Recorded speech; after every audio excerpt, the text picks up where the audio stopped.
পরিবেশ অধিদপ্তর ও বিমানবন্দর কর্তৃপক্ষের অনুমতি ছাড়াই বিমানবন্দর এলাকায় টিলাভূমিতে ন্যাচারাল পার্ক নির্মাণ করছে সিলেট জেলা পরিষদ। ওসমানী বিমানবন্দরে মানুষের সমাগম বাড়ায় নিরাপত্তা নিয়ে শঙ্কায় সংশ্লিষ্টরা। সরকারি প্রতিষ্ঠানের আইন ভঙ্গে বিস্ময় প্রকাশ করেছেন পরিবেশবিদরা। বান্ডেল থাকলে প্রতি সেনমানিতে টাকা বাঁচবে।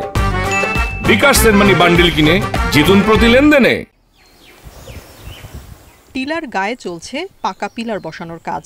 তৈরি হচ্ছে বেশ কয়েকটি ওপেন কটেজ। টিলার পাদদেশে করা হচ্ছে পাইলিং, সেচ দেওয়া হয়েছে প্রাকৃতিক জলাশয়ে, যেখানে তৈরি হবে লেকঘাট। সিলেট জেলা পরিষদের নিজস্ব মালিকানার 7 একর জায়গায় তৈরি করা হবে ন্যাচারাল পার্ক। তবে টিলা কেটে পার্ক নির্মাণে নেওয়া হয়নি পরিবেশ অধিদপ্তর ও বিমানবন্দর কর্তৃপক্ষের ছাড়পত্র। ছাড়পত্রের কথা মুখে বললেও কোনো কাগজপত্র দেখাতে পারেনি জেলা পরিষদ কর্তৃপক্ষ। তাহলে তো তোয়াক্কা করার বিষয়টা এমন বিষয় না, ঠিক আছে।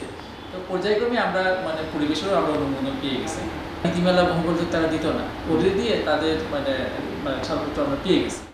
বিষয়টি জানাজানি হলে প্রকল্পের অর্ধেক কাজ শেষে ছাড়পত্রের জন্য আবেদন করে জেলা পরিষদ। প্রকল্প শুরুর তারিখ দেওয়া হয়েছে 2025 সালের মে মাস, যা প্রকল্পের প্রকৃত শুরুর তারিখের সঙ্গে মিলছে না। ডালাই হয়ে গেছে, কিছু কিছু জায়গায় এখনো ডালাই হয় নাই, রড বাঁধা হয়েছে বা এরকম অবস্থায় আছে। তো আমি ওনাকে বলছি যে কাজটা বন্ধ রাখতে, আমাদের ছাড়পত্র পাওয়ার পরে যাতে বাকিটা কন্টিনিউ করেন আর কি। পার্কটি বিমানবন্দরের রানওয়ের পাশে হওয়ায় মানুষের সমাগমে নিরাপত্তা নিয়ে শঙ্কায় সংশ্লিষ্টরা। এটা কি কাজে ব্যবহৃত হচ্ছে ওনারা এই ডিটেলগুলো আমাদেরকে দিবেন, এটা আশা করছি, বিকজ আমরা আমাদের কনসার্ন জানিয়েছি। এখানে একটা স্ট্রাকচার হলো, সরকারি স্ট্রাকচার হলো, এটা কি কাজে ব্যবহৃত হচ্ছে সেটা বিষয়। সরকারি প্রতিষ্ঠানের আইন ভঙ্গ করে এমন কার্যক্রমে বিস্ময় প্রকাশ করেন পরিবেশবাদীরা। পরিবেশ অধিদপ্তরের অনুমোদন না নিয়ে কাজ করাটাও একটা বেআইনি কাজ। পাশাপাশি যে একটা সরকারি দপ্তর হয়ে সরকারের আইনকেই ভঙ্গ করেছেন, টিলাকে কেটে ফেলেছেন, কেটে কাজ করেছেন, সেটাও তো আসলে একটা গুরুতর অপরাধ।